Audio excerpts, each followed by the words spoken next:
दोस्तों जीवन में कई बार हम कोई भी महत्वपूर्ण काम करने जाते हैं तो डाउट आता है कि ये काम पूरा होगा कि नहीं होगा, है ना? भय व्याप्त हो जाता है। तो इसी के लिए एक शब्द जो विष्णु सहस्त्र नाम के 12वें श्लोक में आता है, वो आता है अमोघ, राइट? मतलब अमोघ का मतलब होता है जो काम कभी व्यर्थ नहीं जाता, है ना? जो जैसे अमोघ बाण आपने सुना होगा जो कभी भी व्यर्थ नहीं जाता। इसीलिए जब भी कोई आप इम्पोर्टेंट काम करने जाएँ तो हमेशा ये श्लोक अवश्य पढ़ के जाएँ। और क्या कहता है ये श्लोक?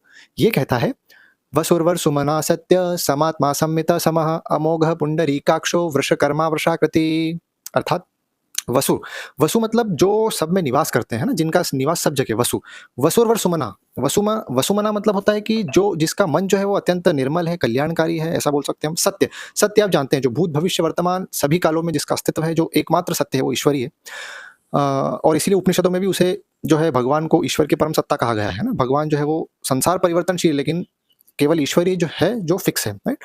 फिर आता है समात्मा। समात्मा मतलब सम आत्मा, है ना? जो सभी प्राणियों में समान रूप से व्याप्त है, उसे हम समात्मा कहते हैं। संमितः, संमितः मतलब जो वेदों और शास्त्रों द्वारा जाना जा सकता है, उसे हम संमिता कह सकते हैं। संमितः समः, सम मतलब जो सब में समभाव रखता है। हम अमोघ, अब आता है अमोघ जो हमने फर्स्ट में बात किया, मतलब जिसका कोई भी कार्य व्यर्थ नहीं जाता, है ना? अमोघ बाण आपने देखा जो इसका निशान कभी नहीं चूकता, अमोघ बाण।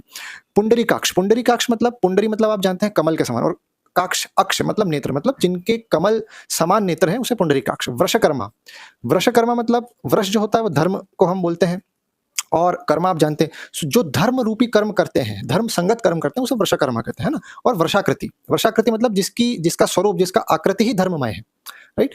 इस तरह हम बोल सकते हैं कि 12वां श्लोक जो है वो भगवान विष्णु के उस स्वरूप को दिखाता है जो पुंडरीकाक्ष है, जो तीनों लोकों में व्याप्त है, जिसका चैंटिंग करने से हमारे समस्त कार्य पूरे होते हैं।